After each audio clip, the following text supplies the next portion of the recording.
¿Cómo están? Muy buenas noches, bienvenidos a esta hora 23. A ver, informaciones antes de ir con las 5 destacadas. Esta tarde la presidenta Yanine Áñez ha anunciado que va a donar parte de su sueldo, al igual que sus ministros, y esto para iniciar un fondo de ayuda que vaya a beneficiar justamente a las personas afectadas por la cuarentena. Algunos ministros ya han comunicado que sí lo van a hacer, como el ministro de Defensa, por ejemplo, Luis Fernando López, quien ha señalado que va a donar el 50% de su sueldo, y también lo ha hecho el ministro de Gobierno, Arturo Murillo. Dicho esto, vamos a conocer las 5 noticias destacadas de la jornada.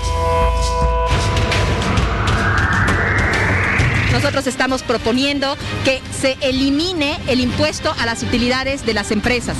Esta eliminación del IVE va a permitir que se evite el cierre de empresas, que se garantice certidumbre y estabilidad laboral a la gente, pero sobre todo que los trabajadores retornen a sus fuentes laborales en condiciones que no vayan a ser precarias. Gracias a Dios porque está vivo. ¿Había acercamiento con las autoridades? ¿Lo han llamado a ustedes, su familia? No. Puro mitad. ¿Cómo dice la ciudadanía, al pueblo cruceño, que está preocupado por esto? Muchas gracias, Nana. Muchas gracias por la muestra, cariño. Y desde el lunes empieza un proceso de reabastecimiento de la familia para que puedan ir tanto al sistema bancario como a los mercados móviles que se van a implementar. Continuando con nuestra campaña de donaciones a las diferentes instituciones que están haciendo actividades para llegar al pueblo. En esta oportunidad, como habíamos mencionado, ya estamos trayendo 10 toneladas de carne para donarla a la gobernación. Hay un despliegue policial, se ha decidido desde el día de ayer cambiar la estrategia, van a ser operativos sostenidos, ya no solamente esporádicos para hacer retirar a la gente porque volvían. Un otro componente fundamental es el refuerzo del ejército, que también está acá con nosotros realizando los controles.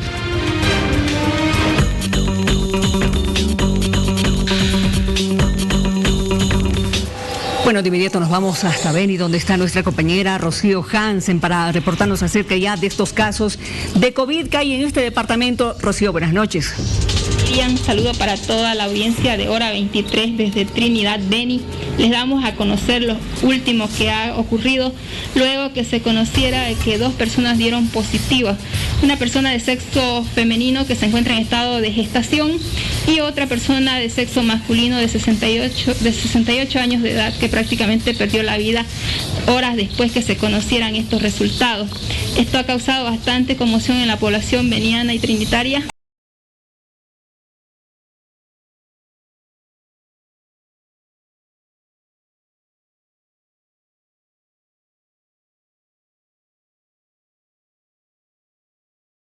Esto se refleja a través de que en este día las entidades financieras, los centros comerciales se han visto disminuidos en afluencias de personas porque, bueno, ya hay bastante temor de lo que está sucediendo, ¿no? Por otra parte, es informarles que alrededor de 40 personas han sido aisladas. Estamos hablando de familiares de las 2 personas que dieron positivo y también enfermeras y médicos que atendieron a estos 2 pacientes.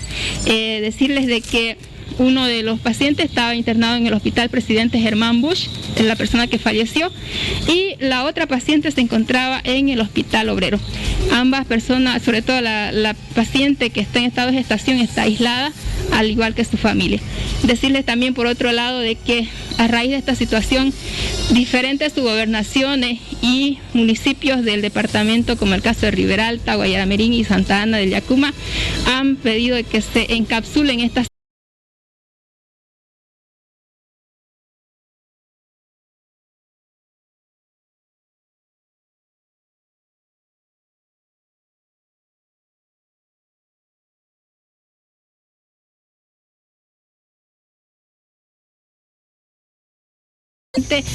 aumentar el control a través de policías, militares y sector de salud en frontera, así también en los principales accesos al departamento del Beni. Tenemos conexión con La Paz, con Santa Cruz y también por el lado de San Ignacio de Mojo, estaríamos hablando de Cochabamba, ¿no? Entonces, esta situación ha hecho de que las autoridades tomen algo control un poco más estricto ante la población, que por cierto ya ahora está con bastante temor de lo que ha sucedido y prácticamente la gente ya no sale mucho como se lo estaba viendo hace unos días atrás.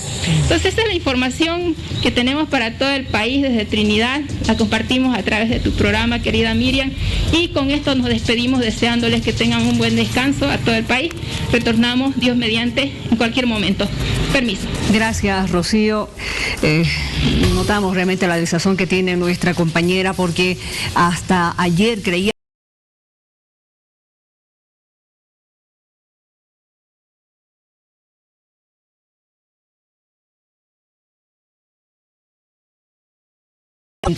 varias veces al día, tienen que recibir atención, ¿no es cierto? No dejarlas abandonadas.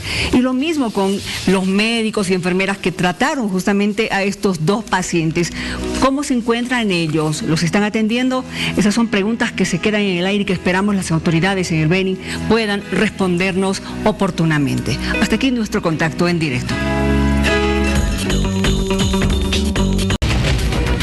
Hay que hablar de la caída del petróleo, cómo va a afectar a nuestra economía, y para ello vamos a hablar de inmediato con el presidente de YPFB, don Erlan Solís. Muy buenas noches, gracias por estar con nosotros en Hora 23. Muy buenas noches, un saludo cordial, querida Miriam, un saludo a toda la teleaudiencia a través de Hora 23. A ver, cuénteme. Después de que se conoció esta noticia, muchos han dicho, caramba, nuestros contratos con el Brasil, Argentina, ¿en qué medida van a quedar afectados? Bueno, primero lo que tenemos que saber es que el precio internacional del petróleo ha ido a pique el día de ayer. Sí. Esto es historia, primera vez que pasa en el siglo XXI, ya ha pasado hace 34 años, hace 74 años también.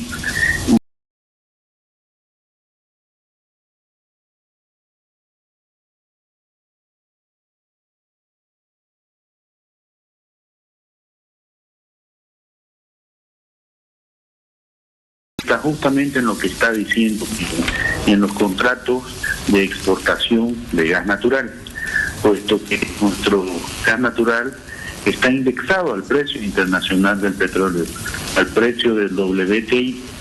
Por tanto, quiero manifestar de que ese ingreso que tenemos de gas natural se convierten en renta petrolera, y esa renta petrolera es la que se distribuye entre los entidades territoriales autónomas. Algunas vienen al gobierno nacional, otras vienen allí, otras a gobernaciones, municipios, universidades. Entonces prácticamente lo que quiero dejar por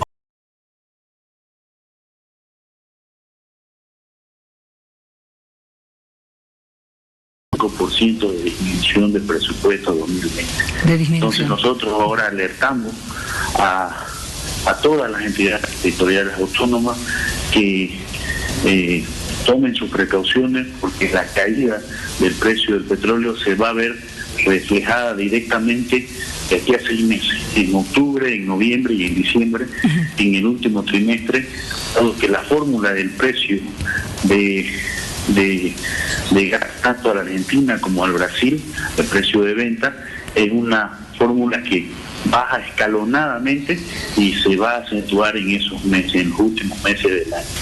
Entonces tenemos tiempo para prevenir esta situación, para priorizar qué proyectos realizar y qué proyectos no realizar, quizás para ver el flujo económico que pueden tener cada una de las instituciones.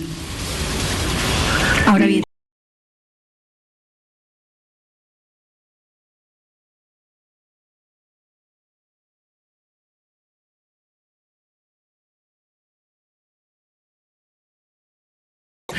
Obviamente el cálculo no va a ser a menos 36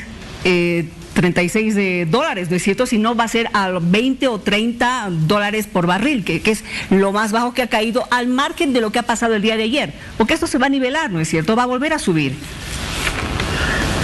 Primero, lo que pasó el día de ayer fue, como le dije, histórico, atípico. Ayer era 20 y todos los 20 de todos los meses normalmente cierran los contratos. Así los términos petroleros, los sistemas petroleros, creo que el día más importante de cierre es el 20 de cada mes. El 20 de mayo, efectivamente, cerraban hartos contratos en América, o sea, en Estados Unidos, que es de donde nosotros obtenemos el WTI de Texas. Exacto. El precio internacional del petróleo. Entonces, las realidades para cada país son diferentes, pero los precios son fluctuantes y lo que tenemos que esperar es que en qué precio cierra el día y el mes, y a partir de aquello ya vamos a tener nosotros hacer los cálculos correspondientes. Las proyecciones de Estados Unidos nos indican que por lo menos estos 3 primeros meses vamos a tener un precio que va a rondar por los 20 dólares el barril, y los últimos 3 meses va a incrementarse entre 30 y 40 dólares el barril. Esas son las predicciones, nada está escrito, Miriam, pero es más o menos lo que se tiene previsto. Entonces, en base a eso, nosotros hacemos los cálculos y hemos deducido de que tenemos un 45% de disminución por renta petrolera. Ahora, en ese 45%, ¿podemos hablar específicamente a qué sectores va a afectar? Ha hablado de municipios, el IDH, bonos, no sé, ¿usted me puede indicar? Claro que sí. Nos va a afectar el 45% respecto a los ingresos por venta de gas natural. Entonces, quiere decir, por ejemplo, que a las gobernaciones, a las regalías, y hay gobernaciones que son monodependientes de regalías, y hasta un 80%, y eso significa que el 80% de que llegaba por renta petrolera, hay una disminución de un 45%. Entonces, cada institución tiene que ir viendo cómo priorizar proyectos, vuelvo a repetirle, cómo hacer una alternativa económica a esta disminución. Nosotros estamos haciendo lo propio, ya hay propuestas de parte de YPFB. La primera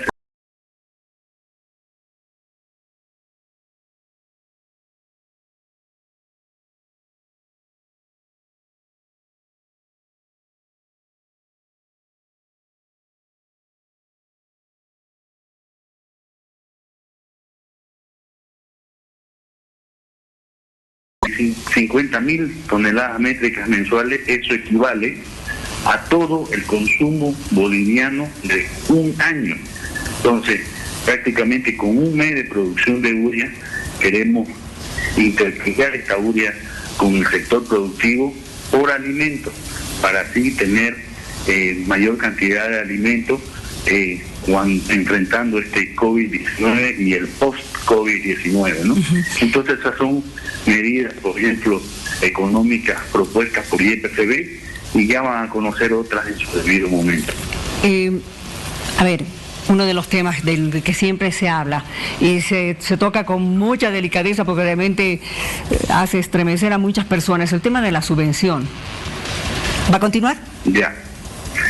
Bueno, como le digo, ¿dónde afecta este precio internacional? Es cuando realizamos una comercialización de los hidrocarburos con otros países, porque tenemos que indexarlo siempre a un precio internacional.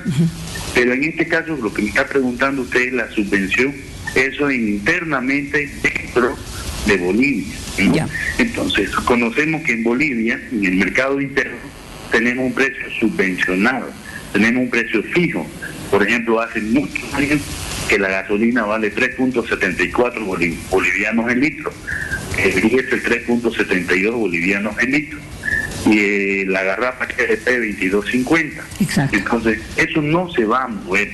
No se va a mover, perfecto. Porque no se va, ni va a subir ni va a bajar, puesto que ahora siempre en la época de bonanza prácticamente el precio que teníamos en Bolivia era demasiado bajo, pero ahora que esto es histórico, pasa de que tenemos una leve ventaja económica, puesto que el precio está levemente mejor en el mercado interno que el mercado externo.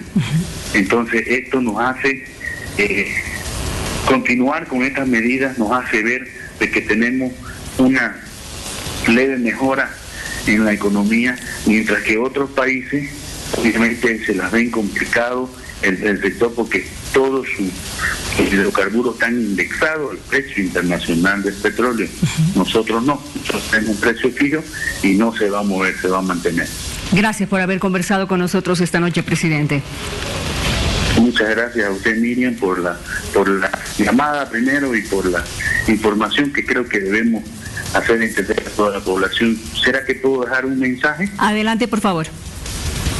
Ya, el mensaje que quiero dejarlo es que efectivamente hagan y acaten las normas y leyes y decretos que salgan en esta cuarentena. Una cosa es la salud de los bolivianos y otra cosa es enfrentar esta dura crisis. Todo el gobierno nacional, todos los servidores públicos, por mandato de nuestra presidenta Áñez, estamos trabajando al 100% para buscar alternativas. Y en toda crisis hay una oportunidad. Entonces, si manejamos bien las inversiones, vamos a realizar, si realizamos buenos proyectos, vamos a estar muy bien parados en los siguientes 6 meses. Entonces, es momento de hacer las cosas como se deben, correctamente, y para eso lo estamos planificando. Muy bien, gracias por ese mensaje. Que le vaya muy bien. Buenas noches. Gracias, Luta. El presidente de YPFB, don Irland Solís. Vamos a una pausa, por favor. 1. Los vehículos livianos que transportan alimentos solo pueden llevar hasta 3 personas. 2. Los camiones, buses y micros que transportan alimentos solo pueden llevar hasta 6 personas. Ya retorna Hora 23 con Hora 23. No importa el color que tengas, serás bienvenido.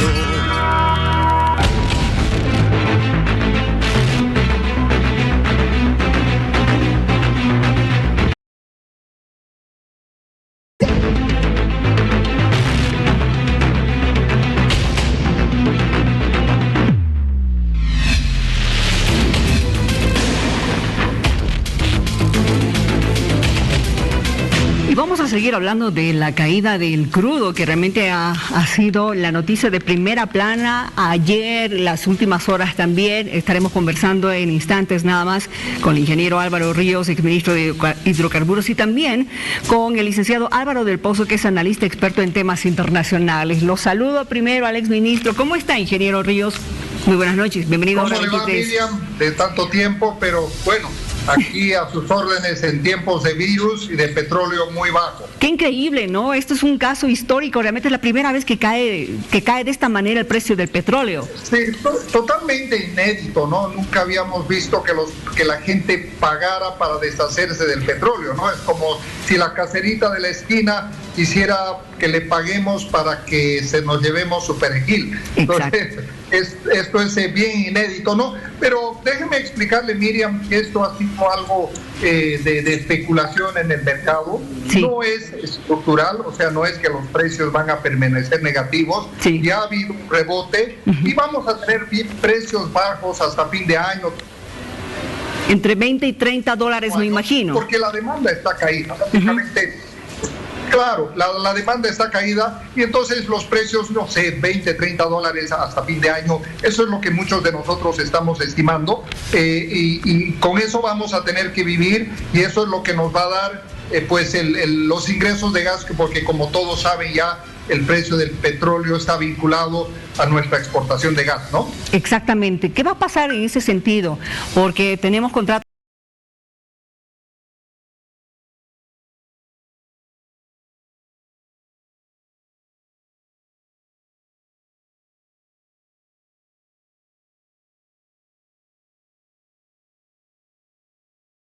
millones de dólares, con volúmenes excepcionales y con precios que rondaban los $10 el millón de BTU. El año pasado, cuando ya los mercados se caen de Brasil, los precios ya se producen una reducción en los precios y tenemos menor capacidad de producción como país o como IPFB y empresas que acompañan, ya los ingresos mermaron a 2.600, 2.700 millones de dólares.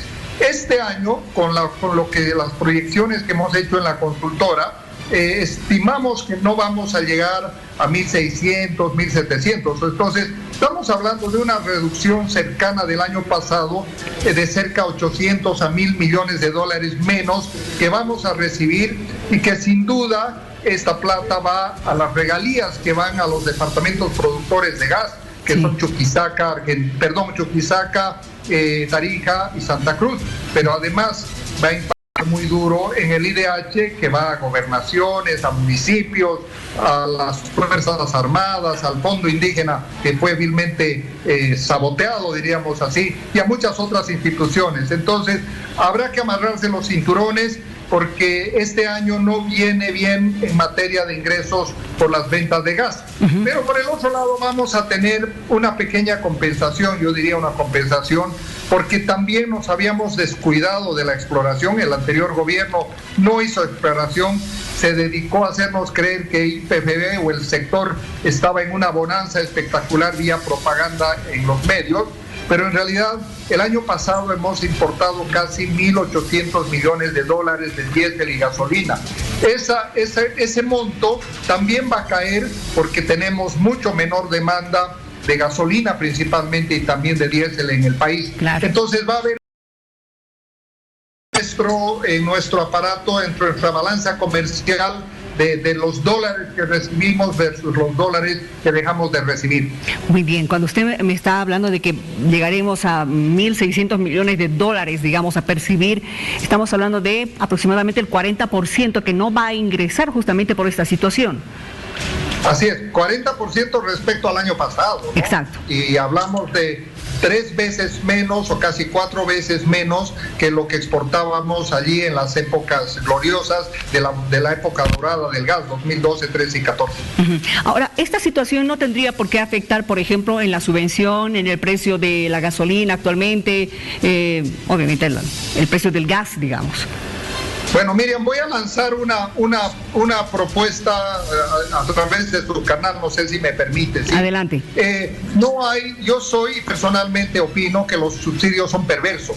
Los subsidios, ¿por qué? Porque benefician a los que más tienen. Imagínense una familia de Bolivia pudiente con 4 vehículos usa 4 veces más gasolina o 5 veces más gasolina que una persona que anda en un micro. Entonces, ¿a quién subvencionamos más? A los más pudientes. Entonces, creo que es el momento de liberar los precios de la gasolina y el diésel al mercado y no tener que hacerlo más adelante, 2, 3 años más adelante, cuando tengamos que dar el batucazo que quiso dar Evo Morales, el gasolinazo. Ahora podemos empezar de abajo y acostumbrar a nuestra población que los precios del petróleo o del diésel y de la gasolina fluctúan, tal como hacíamos con el Bolsín hace mucho tiempo atrás. Los peruanos, que tienen la economía más sólida de América Latina, porque tienen 69.000 millones de dólares de reservas, se han acostumbrado a que la gasolina y el diésel suba y baje. Entonces no hay peor cosa que el subsidio. Mire Venezuela. Venezuela tiene la gasolina y el diésel más barato y la gente no tiene gasolina ahora y cada litro de gasolina vale $3, ¿sí? Sí. Entonces, creo que es el momento de hacerlo. Creo que le vamos a traspasar el pedido al ministro de Hidrocarburos, que creo que es el momento de hacerlo, tal cual lo está queriendo hacer el ministro René Ortiz en Ecuador. En su momento este tema ha causado conflictos en el país. A ver, veremos qué es lo que dicen actualmente las autoridades. Ya, me encantaría pues que a través suyo podamos trasladarle la pregunta, porque creo que hay que ser imaginativos y creo que en este momento ni los transportistas ni los bolivianos vamos a sentir en nuestro bolsillo que nos han golpeado. pero a medida que el crudo, porque no va a estar caro el crudo, se van a seguir manteniendo bajos, y cuando el crudo comience a subir, comenzarán a subir los precios, claro, y no en una medida de shock que la vamos a tener que hacer tarde o temprano, Miriam. Exactamente. Gracias por haber conversado con nosotros, ingeniero. Un gusto haberlo recibido y escuchar lo que usted tanto sabe, experto en este tema de hidrocarburos. Miriam, un gusto saludarle cuando guste, ¿sí? Que le vaya muy bien. Muy buenas noches. Antes, por favor, de hablar con el licenciado Del Pozo, ayer cuando salían los titulares decía que Estados Unidos estaba pagando para vender su crudo. ¿A qué se referían? Pero veamos esta nota. El presidente de los Estados Unidos, Donald Trump, ha anunciado que su gobierno almacenará petróleo hasta llenar las reservas del país, añadiendo otros 75 millones de barriles y aprovechando el desplome histórico del 305%. Trump dijo que le gustaría además que el gobierno estadounidense adquiriera ese crudo, pero dejó la puerta abierta a tan solo almacenarlo para las petroleras. La reserva estratégica de petróleo de los Estados Unidos es la más grande del mundo y tiene capacidad para unos 800 millones de barriles almacenados en tanques de Texas y Luisiana. El petróleo intermedio de Texas protagonizó este lunes el desplome histórico y por primera vez desde que hay estadísticas entró en valores negativos, pues el precio del barril estadounidense quedó en menos $37,63, un colapso que se asocia a la caída de la demanda debido a la pandemia del coronavirus. No obstante, esta mañana el precio del crudo de referencia en Estados Unidos para entrega en junio se recuperó en la sesión y subió un 4,80% en las negociaciones previas a la apertura formal del mercado hasta los $21,39 por barril. A ver, con el licenciado Álvaro Del Pozo vamos a hablar justamente de este tema, en qué medida nos va a afectar, usted que está al tanto de lo que está pasando a nivel mundial. Estados Unidos se ha visto en esta terrible situación de tener que pagar para vender su petróleo. Sí, evidentemente parece que el precio del petróleo que has marcado a principios de esta semana va a marcar un punto casi anecdótico, porque el petróleo más o menos que se cotiza, este hecho no había sucedido, ¿verdad? Entonces, por lo menos en los últimos 20 años. Entonces, va a marcar un antes y un después. Sin embargo, habrá que ser también cautelosos. Esto no es sostenible, es decir, no tenemos una valoración en negativo del petróleo los últimos meses. Por lo tanto, hay que considerarlo con cierta cautela. El mismo petróleo, los contratos para junio ya tienen un precio por encima de los $20. Por lo tanto, evidentemente es un llamado a que un adelantamiento de lo que va a pasar este año económicamente en el mundo. El Banco Mundial por su parte, el Fondo Monetario por la suya, ya han acreditado y han advertido la recesión económica del mundo, ¿verdad? Más o menos calculan que se va a contraer cerca de un 4.6% el PIB mundial. Por lo tanto, todas las economías van a decaer, van a ir en picada. Un ejemplo clarísimo por la importancia en el mercado internacional, la economía china. La economía china tenía una proyección de crecimiento para este año de, creo, aproximadamente entre 5.9%, un poquito menos que el pasado año, que llegó al 6.1%. Hoy las previsiones de estos fondos del Banco Mundial, del Fondo Monetario, dicen que la economía china llegará a crecer entre el 0.1% y en el cálculo más optimista un 2%. Solo doy el ejemplo de China para que tratemos de visualizar realmente los efectos de esta crisis económica. Por lo tanto, hemos llegado a un momento donde el precio se ha cotizado de forma negativa. Lo tomo como un símbolo, una anécdota de esta crisis que vamos a tener en el 2020. No hay que ser alarmistas, repito, porque esto puede cambiar en los siguientes días, en las siguientes semanas. El mercado del petróleo va a continuar existiendo, por lo tanto hay que tomar obviamente los recaudos necesarios. Estados Unidos, por ejemplo, obviamente todo el mundo percibe y sabe que cuando no hay demanda, la producción en este caso ha continuado, y tenemos petróleo que nadie está comprando y no tenemos dónde guardarlo. Ahora, en medio de todo esto, bueno, ya nos tranquilizan un poco, digamos, con relación a cómo podría ir nuestra economía el próximo año. Sin embargo, ahora, en este momento, es por eso que varios países están tratando ya nomás de volver a la normalidad, ¿no es cierto? Porque la economía también no la pueden seguir paralizando, evidentemente porque mucha gente también necesita trabajar, ¿no es cierto? Como en nuestro caso, en nuestra Bolivia hay muchas familias que necesitan ganarse el pan del día, ¿no es cierto? No tienen negocios, no tienen empresas, tampoco reciben un sueldo. Entonces, ese me imagino que también debe ser en este momento una de las disyuntivas de las autoridades de gobierno. Absolutamente, y no solo de nuestro gobierno, sino de los gobiernos de todo el mundo. Nadie nos puede decir a la fecha que la cuarentena ha sido absolutamente positiva o una cuarentena relajada ha dado como resultado también resultados positivos. ¿Qué quiero decir? Cuando sucede la pandemia se presentan dos líneas de gestión de la crisis. Una, la que va a priorizar la vida primero de sus ciudadanos, y otra que de alguna manera tratan de hacer un equilibrio entre unos sistemas de salud y seguir adelante con la economía. Hoy no podríamos decir, salvo casos muy concretos de una gestión absolutamente buena de la pandemia, como Corea del Sur, Alemania, etcétera, que igualitos se van a ver afectados en su crecimiento económico. Europa claramente quizá el que más. Por lo tanto, no hay una receta única, pero aquí los gobiernos, y en el caso nuestro, han escogido la vida de los bolivianos. Tenemos una economía dependiente todavía de nuestro gas, y eso es un crimen, porque hoy, como vemos, no podemos vender como habíamos pensado, ni siquiera en diciembre. La pandemia ha destrozado todos los cálculos.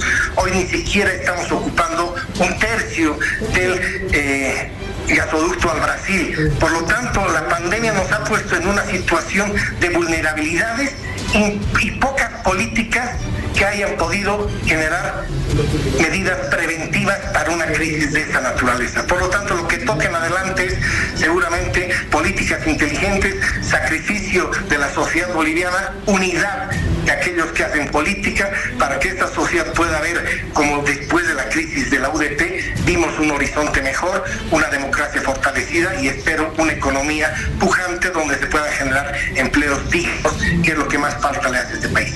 Gracias por haber conversado con nosotros. Gracias, Miriam Martín. Que le vaya muy bien, muy buenas noches. 3. Queda prohibida la venta de alimentos preparados. 4. En vía pública se puede comercializar únicamente productos frescos, artículos de bioseguridad y de limpieza. Y ya retorna. Hora 23. No importa el color que tengas, serás bienvenido. Continuamos con Hora 23. No importa el color que tengas, serás bienvenido. 5. El uso de barbijo es obligatorio para todos. 6. El uso de guantes es obligatorio para todos los comerciantes.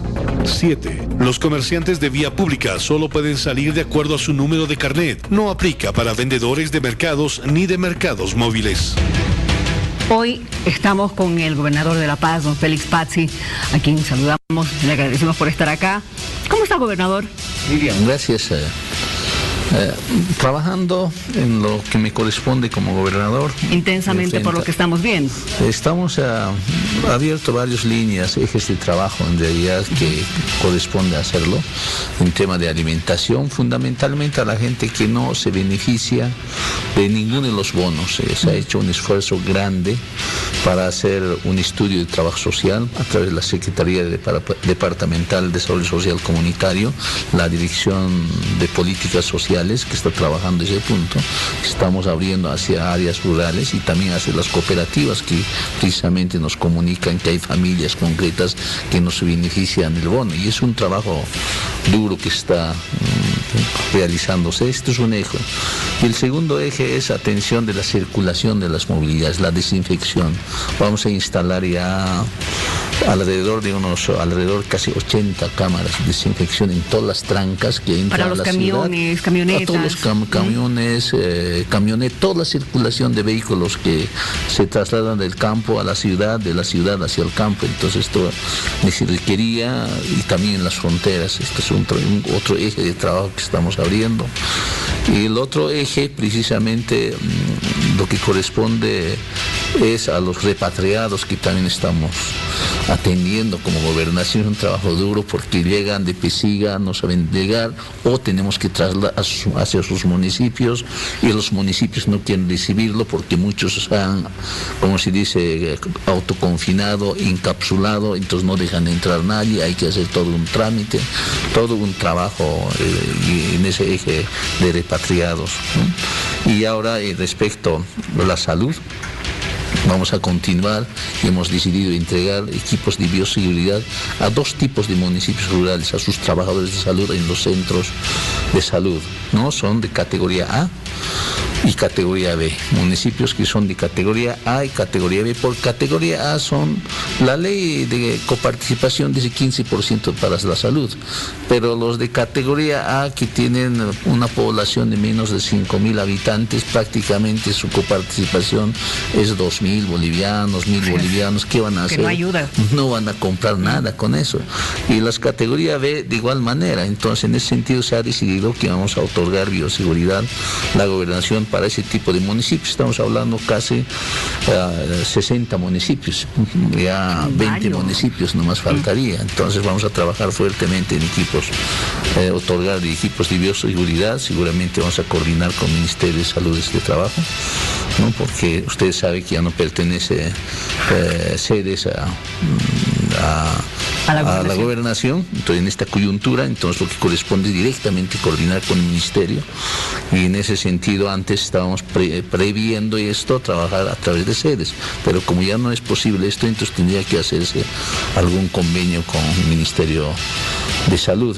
Y también en cuanto a situación de personas de calle, que también es otra línea de trabajo, que es otra particularidad de atención, siguen llegando personas. ¿Y en todo el departamento? En todo el departamento de La Paz estamos abriendo centros que nos pertenecen, o infraestructuras que nos pertenecen a la gobernación. Está trabajando igual Secretaría de Desarrollo Social Comunitario más CDGs, ¿no?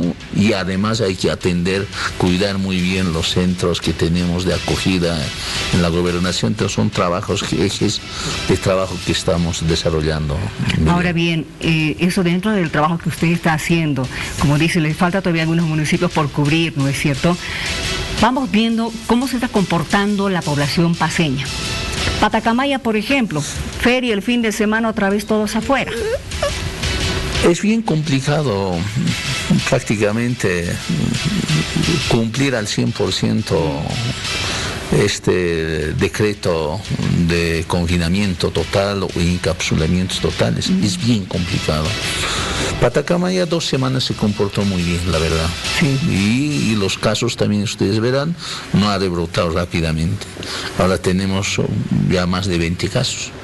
Es una situación bien complicada. Y este fin de semana se empezaron a salir, a instalar la feria dominical que acostumbraban siempre a hacerlo. Y aquí el problema es la relación entre los que viven en el campo del municipio que pertenece a Patacamaya y la población urbana de la ciudad intermedia también, que estaba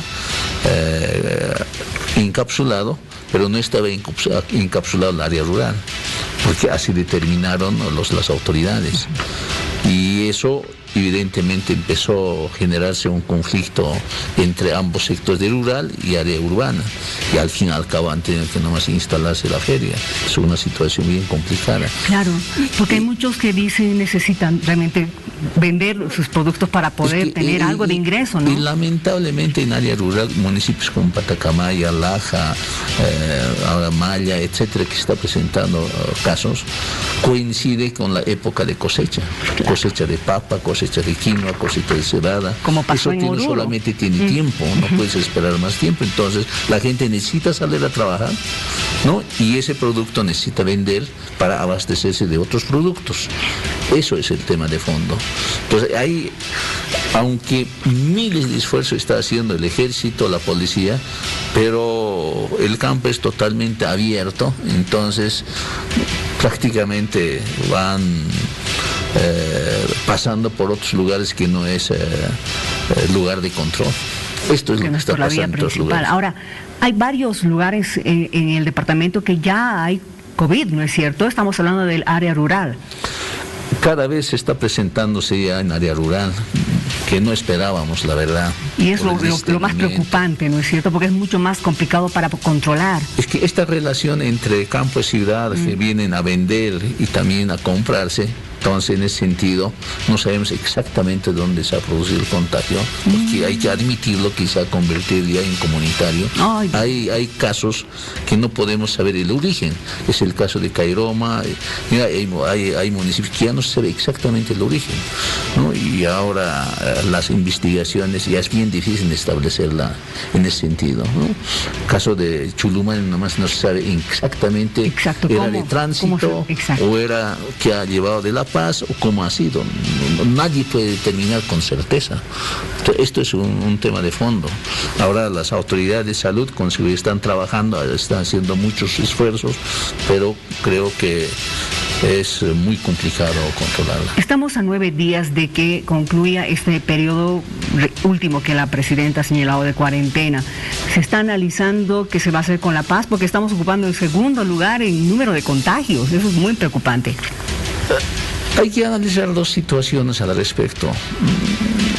Si a pesar de un esfuerzo ya que prácticamente es un mes, que la gente ha optado en alguna medida a acatar este confinamiento total, eso hay que valorarlo, hay que ponderarlo a pesar del esfuerzo, pero también no ha sido al 100%. Hay lugares, hay espacios específicos que prácticamente no han podido obedecer, y tampoco ha sido fácil de controlarlas, ¿no? Algunos lugares aquí en el Alto, y en algunas, en el caso de Patacamaya. Aquí en la ciudad, en la zona sur, tengo entendido. También, digamos, han estado circulando gente, entonces es muy complicado. Ahora también hay que considerar otro elemento. A pesar de esa situación, las provincias, ¿no?, inclusive también han optado por sí solo su autoconfinamiento, su encapsulamiento. El norte de La Paz, por ejemplo, ha decidido, y ayer me he enterado Caranavi. Pero ¿dónde está funcionando de la mejor manera esos autoconfinamientos? Cuando las autoridades locales, no solamente la política, que es el municipio, no solamente ellos, sino autoridades originarias, juntas de vecinos, comités cívicos, cuando deciden, creo que tiene mayor efectividad, no necesitan ni siquiera mayor control. La policía, el ejército ya es una ayuda, pero cuando deciden hay una especie de autocontrol que en esas situaciones ha tenido mayor éxito este tipo de autoconfinamientos, y eso creo que debía ser la línea. Ahora, después del 30 con seguridad se va a analizar varias situaciones. Mantener ya por mucho tiempo a la población es bien complicada. Claro, porque también es que la población también necesita trabajar, y eso es verdad. Necesita tener ingreso. Nuestra economía ha parado todo este tiempo, pero ahora hay que tratar de ver qué se puede hacer, pero está también el riesgo del contagio, gobernador. Hay dos discusiones que se va a desatar con seguridad, ¿no? Una que es seguir manteniendo esta medida extrema de autoconfinamiento, y el segundo va a ser la flexibilización, que puede hablarse, digamos, que yo había dicho en algún rato, ¿no?, que puede planificarse las salidas escalonadas, ¿no?, las salidas ya incluso determinadas en ciertas áreas geográficas, incluso ciertos grupos etarios. Pero ¿no? Eso ha generado controversia, ¿no es cierto? Es que no hay en este momento en el mundo, no hay receta perfecta, no hay en el mundo. En el mundo han optado por autoconfinamiento la mayoría, pero ha sido por cierto tiempo. La mayoría también está empezando a flexibilizar la situación. Ahora, aquí lo que sí hay que trabajar son las medidas de bioseguridad extremas. Ahí sí se puede controlar, pero no como control, digamos, externa, nada más, sino que tiene que empezarse a generar de coordinación estas responsabilidades de las propias autoridades, juntas de vecinos, comités cívicos, autoridades originarias en el campo. Creo que podría dar mayor efectividad. Ellos tranquilamente pueden regular incluso las salidas, las circulaciones, pero no creo que sinceramente estemos ya en condiciones de seguir autoconfinándonos, ¿no?, por mucho tiempo más. Yo creo que es un problema serio esta situación. Es realmente, porque obviamente el bolsillo del boliviano también está en este momento bastante afectado. Y la gente de extrema pobreza, incluso gente de extrema y de alto grado de vulnerabilidad, que hoy día, por ejemplo, hemos estado en el Alto, en Distrito 8, la rural de Sencata, calles enteras realmente que no tienen nada prácticamente, y los vecinos están colaborando para que pueda alimentarse por lo menos todos los días. Ya es colaboración de los vecinos. Esa gente que era limpia parabrisas, que vendía dulces, peines, que deben tener al ingreso al día 10, 20 bolivianos a lo mucho, y esa gente pues, realmente no puede ya sobrevivir. Y esa gente no tiene documentación, no tiene hijos en la escuela, ¿no?, porque trabajan, y esa gente no va a beneficiarse de ningún tipo de bono de paso. Entonces, a esa gente condenarlo todavía creo que va a ser muy difícil, ¿no? Ellos tranquilamente pueden morir de hambre. Qué complicada la situación. Es una situación bien difícil de enfrentar. Ahora, con el CEDES es el que tiene ahora que encargarse de quienes están en aislamiento. Ellos son los que tienen que encargarse hasta de la alimentación, ¿verdad?, de quienes están aislados. El Ministerio de Salud en este caso. El Ministerio de Salud. Están llegando quejas, ese es el problema. Hemos visto recientemente lo que está pasando en el Beni también. Sí, el Ministerio de Salud, como en ciertos sectores, aquí hay un problema serio, digamos, como que esta situación es bien particular que se ha dado con la salubridad humana. Las competencias están delimitadas por la Constitución, por ley marco de autonomías, evidentemente, y al tomar, digamos, el control, el Ministerio de Salud, los CEDES, esa parte administrativa ya no está solucionada. Yo le voy a decir una cosa bien complicada que hoy día que me pasó. Me llamaron los directores de hospitales de tercer nivel y me dicen: ¿a quién tenemos que enviar para hacer nuestras modificaciones presupuestarias? Para comprarnos nuestro equipo de bioseguridad. ¿A la gobernación o al ministerio? Y yo, sinceramente, le dije al ministerio. Y en el ministerio lo dicen igual, no a la gobernación. Y entonces aquí no hay competencia definida. Y no va a haber, ¿no? Tendría que haber una salida muy coyuntural también para este aspecto. Mañana yo estoy enviando una nota al ministerio, al ministro particularmente, para hablar de estos detalles que hacen el comportamiento de los médicos. Va a depender mucho de esa situación. Es cierto que los hospitales de tercer nivel, algunos tienen saldo y caja de banca en efectivo, que pueden comprarse, pero no pueden mover de una partida a otra partida. Y eso necesita autorización. Antes hacían esa autorización a la gobernación, pero ahora con este elemento, digamos, que ha tomado el ministerio, el CEDES, no sabemos dónde van a dirigirse los directores y sus administrativos. Son situaciones, incluso, evidentemente en la resolución dice que va a ser coyuntural para atención de COVID-19. ¿Y qué va a pasar con el resto de las patologías? Que igual está ocurriendo, digamos, cáncer, biodiálisis. Está habiendo en este momento un tanto de descuido en ese sentido, gobernador. Todo eso, ¿quién se va a encargar? Tiene que ser el ministerio. Que encarga la gobernación. ¿Y a quién va a caer la responsabilidad? ¿Al ministerio o a la gobernación? Es toda una confusión que se ha generado a partir de esta toma digamos, de los CEDES por parte del Ministerio de Salud. Qué complicado. Vamos a estar pendientes, gobernador, de este nuevo nuevo movimiento que usted va a tomar y veremos también cómo reacciona el Ministerio de Salud, porque hay muchas cosas que en este momento se están descuidando. Y la verdad es que no todo es el COVID, hay otras patologías, como usted lo ha dicho, y hay otras necesidades que hay que cubrir. Gracias por haber venido. Miriam, muchas gracias por entrevistar. Nosotros tenemos más en Hora 23.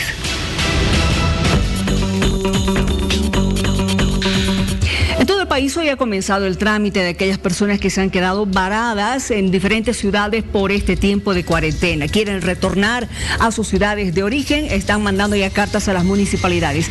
Marcela Zuleta nos va a contar lo que está pasando en Sucre. Marcela. ¿Cómo estás, Miriam? Muy buenas noches. Estamos junto al licenciado Edwin González, quien es secretario general del Gobierno Municipal de Sucre.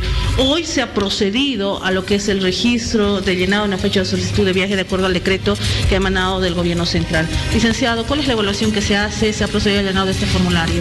Buenas noches. En cumplimiento al Decreto Supremo 4222, emitido por el Gobierno Nacional, el Gobierno Municipal de Sucre ha instalado en dependencias de la Villa Bolivariana todas las instancias correspondientes para facilitar las autorizaciones de viaje a personas que están varadas en nuestra ciudad. Las personas tienen que venir con su carnet correspondiente y previa una entrevista y verificación por una trabajadora social, pasan a dependencia de la Secretaría de Salud, donde se emite el correspondiente informe médico y posteriormente se firma la autorización de viaje. Estas listas son remitidas al Ministerio de Gobierno para que en coordinación con sedes posteriormente se organice bajo protocolo el traslado de estas personas. Hemos querido que sea un trámite ágil, brindando todas las condiciones de bioseguridad en una sola instancia, de manera que las personas salen de su casa y vuelven con su trámite concluido. 250 personas aproximadamente se ha atendido el día de hoy. Licenciado, ¿en qué circunstancias, para que quede claro, las personas tienen que llenar esta fecha de solicitud? Quizás hay personas que por viajar solamente quieren llenar esta solicitud. Sí, tienen que pasar datos respecto de su residencia habitual, las circunstancias que han hecho que estén en nuestra ciudad, y esto se valora en una entrevista con la trabajadora social, de manera que, demostrada la urgencia de viaje y que no son ciudadanos que radican en nuestro municipio, se otorga la autorización de viaje. Licenciado, en el caso de estudiantes que vienen de provincias, de comunidades y que es difícil su traslado, ¿también eso se va a abordar?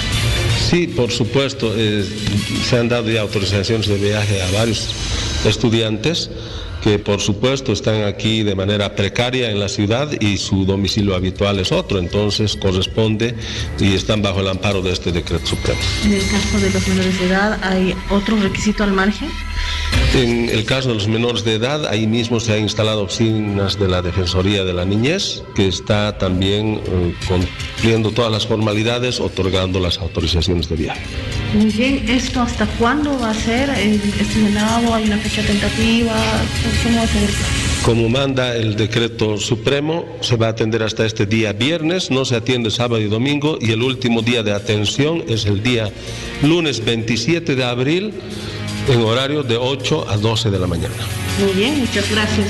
Ahí está la palabra del licenciado Edwin González, secretario general del Gobierno Municipal de Sucre. Se ha procedido a partir de hoy, de acuerdo a un decreto, al llenado de lo que es una solicitud de viaje. Valga la aclaración, esta solicitud solo, lo han recalcado las autoridades municipales, es en caso de aquellas personas que se han quedado varadas en Sucre y también por motivos de salud. Ese es el panorama, Miriam, desde Sucre. Retorno contigo.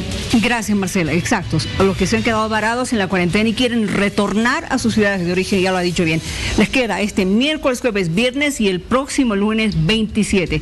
No va a haber más oportunidad para que usted pueda pedir que lo ayuden a volver a su ciudad de origen.